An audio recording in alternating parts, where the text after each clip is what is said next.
Liquor scam వ్యవహారం రోజుకో కొత్త మలుపు తీసుకుంటుంది. ఇప్పటికే ఈ కేసులో అరెస్ట్ అయిన బీఆర్ఎస్ ఎమ్మెల్సీ కవితను సిబిఐ అదుపులోకి తీసుకుంది.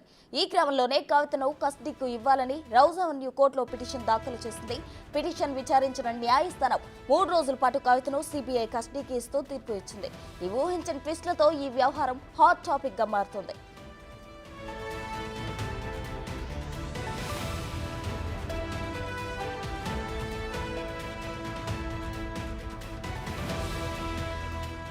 ప్రస్తుతం సిబిఐ కార్యాలయంలోనే ఉన్న కవితను 3 రోజుల పాటు సిబిఐ అధికారులు విచారించనున్నారు. ఢిల్లీ లిక్కర్ పాలసీలో కవిత పాత్ర, లిక్కర్ పాలసీ విధానాలు ఎందుకు మార్పు చేయాల్సి వచ్చింది, లిక్కర్ పాలసీ రూపకల్పనలో మార్పులు చేయడం వల్ల కవితతో పాటు ఎవరెవరు ఎంత మేర లబ్ధి పొందారు అనే అంశాలపై అధికారులు కవితను విచారించనున్నారు. లిక్కర్ జోన్లు కేటాయించడం వల్ల ప్రతిఫలంగా కోట్లలో కవిత ముడుపులు తీసుకున్నట్లు సిబిఐ అభియోగాలు చేస్తోంది.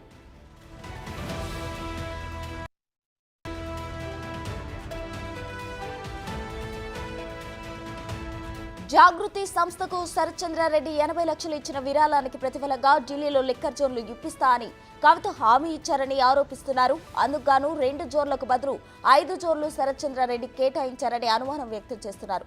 ఒక్కొక్క జోన్ కు 5 కోట్లు చొప్పున 5 జోన్లకు 25 కోట్లు ఇవ్వాలని శరత్ ను కవిత బెదిరించినట్లు సిబిఐ అభియోగాలు చేస్తోంది.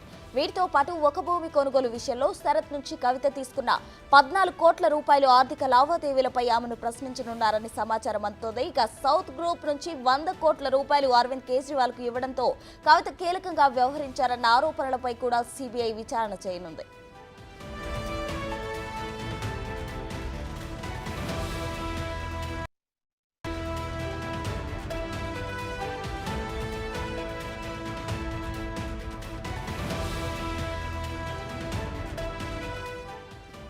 ఇక ఇదే అంశానికి సంబంధించి మరింత సమాచారం మా ప్రతినిధి శివ అందిస్తారు. శివ, చెప్పండి. ఇప్పటికే ఢిల్లీ లిక్కర్ స్కామ్ కేసు రోజుకో మలుపు తిరుగుతుంది, కొత్త విషయాలు బయటకు వస్తున్నాయి. దీనికి సంబంధించిన అప్డేట్స్ ఏంటి శివ?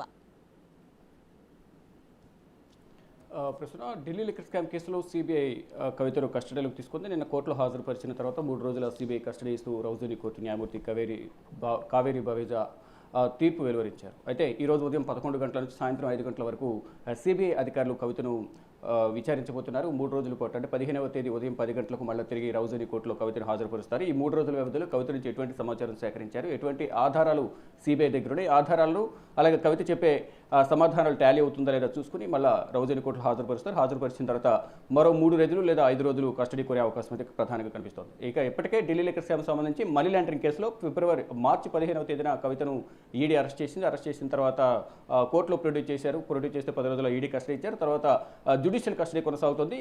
నిన్నటి వరకు తిహార్ జైల్లో ఉన్నారు. తిహార్ జైల్లో ఉన్న కవితను కోర్టు అనుమతితోనే సిబిఐ 6వ తేదీన విచారించింది. నిన్న 11వ తేదీన కవితను అరెస్ట్ చేసినట్లు ప్రకటించారు.